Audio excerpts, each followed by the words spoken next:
జిల్లాలో జీరో ఇసుక దందా మళ్లీ మొదలైనట్లుగా తెలుస్తోంది.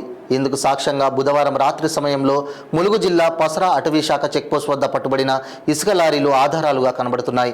పసరా అటవీ శాఖ ఎఫ్ఆర్ఓ బాలరాజు తెలిపిన వివరాల ప్రకారం బుధవారం రాత్రి 4 ఇసుక లారీలు ఎలాంటి అనుమతి పత్రాలు లేకుండా పసరా చెక్పోస్ట్ వద్ద తమకు పట్టుబడ్డాయని తెలిపారు. అయితే ఈ విషయంపై 95 ప్రతినిధి పూర్తి వివరణ కోసం ఎఫ్ఆర్ఓ బాలరాజుకి చరవాణి ద్వారా సంప్రదించగా జీరో ఇసుక లారీలు పట్టుబడిన విషయం నిజమేనని, ప్రస్తుతం విచారణ కొనసాగిస్తున్నామని తెలిపారు.